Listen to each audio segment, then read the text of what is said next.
All right, picture this. It's a Saturday morning, you've got your coffee, and you finally decided to tackle that long overdue spring cleaning. You open the basement door, and there it is, a chaotic, dusty shelf just totally full of mystery trash. You're staring at crusty paint cans from a renovation like, 5 years ago?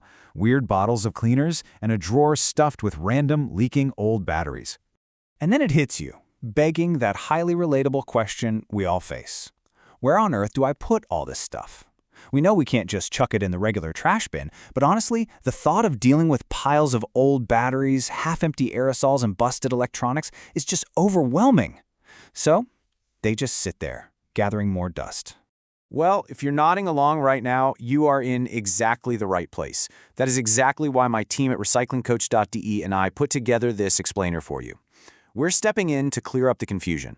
We've taken all those complex regulations and distilled them into this simple, structured visual guide to help you safely and legally dispose of everyday household hazards, completely headache-free. Okay, let's dive into this. Here is our roadmap for today. 1. Danger in your own home. 2. Disposing of paints and sprays. 3. Lithium-ion fire risks. 4. E-waste and old medicines. And finally, 5. Where does it all go? All right, kicking things off with Section 1, Danger in Your Own Home.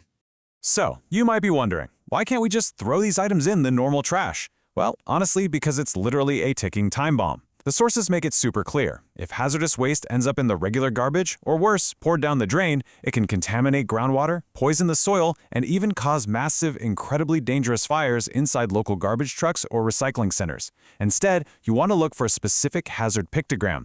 It's this stark black, white, and red symbol showing a dead tree and a fish. This is your anchor. It tells you that the substance is highly dangerous to the environment.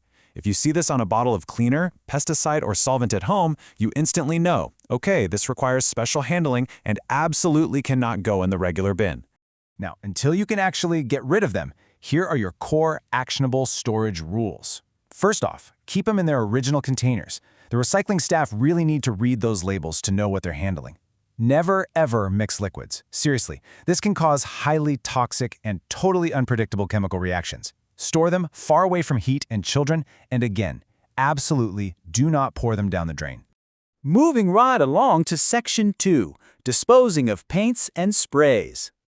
Let's tackle those leftover paints and sprays from your past DIY projects. The golden rule of paint disposal is actually pretty simple once you know it. Basically, liquid paints and solvent-based lacquers are always considered hazardous waste.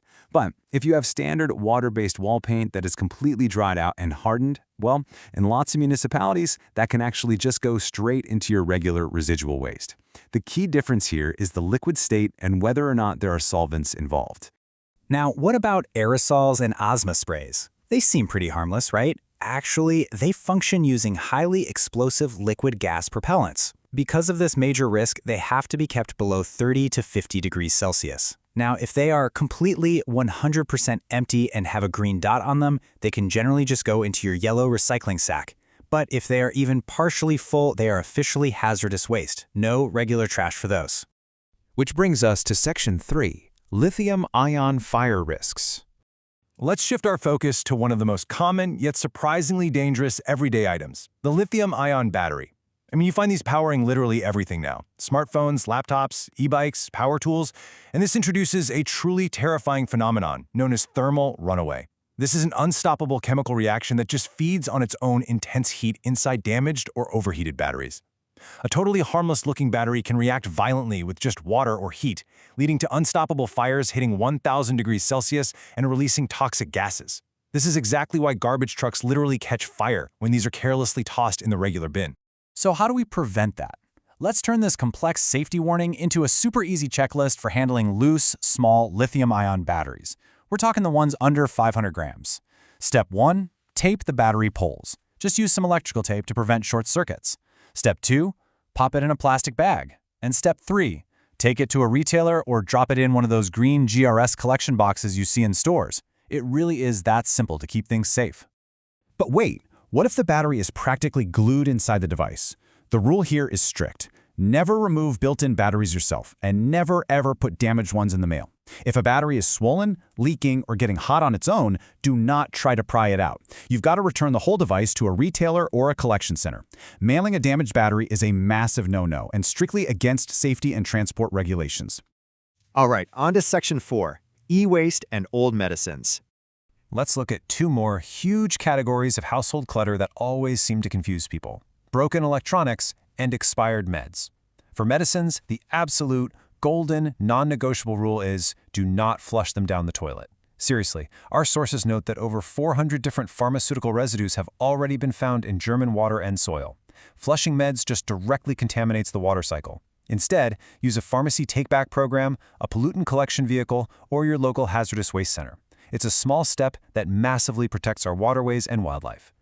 Now, for the e-waste. Did you know new laws actually force large retailers to take back your broken electronics? It's true.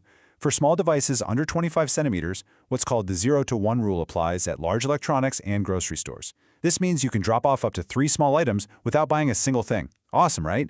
For large devices over 25 centimeters, the 1-to-1 rule applies. This means they must take your old washing machine or TV off your hands, provided you buy a new one that does the same job. Now check this out, 40.7 kilograms. That is the wild amount of e-waste the average household produces every single year. And what's even crazier is that these devices contain up to 69 different recoverable elements right off the periodic table. Tossing them out just wastes incredibly valuable resources that could easily be recycled right back into the economy.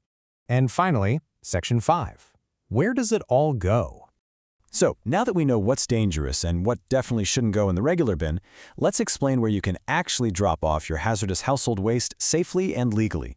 In most municipalities, you've got access to the Pollutant Mobile, which is basically a specialized collection truck, and the local recycling center. These are completely free local drop-off points for private households. You literally just bring your items in, and trained staff will safely take these hazardous materials off your hands at no cost. The whole system is designed specifically to make doing the right thing as easy as possible for you. So what happens after you hand it over? Well, once you drop it off, there is this incredibly complex back-end process that kicks into gear. It involves careful sorting and classification, safe transport in certified fireproof containers, and then thermal treatment at over 1,000 degrees Celsius to completely destroy any toxins. Acids get neutralized, and most importantly, valuable resources are recovered. So that little bit of effort you make at home, it directly leads to some serious large-scale environmental protection. Which brings us to the end of our explainer today. So I leave you with this. What is the absolute oldest, most mysterious hazardous item sitting in your basement right now? Don't just let it sit there leaking or acting as a fire hazard. Take what you've learned today, go grab a box, and finally clean it out safely.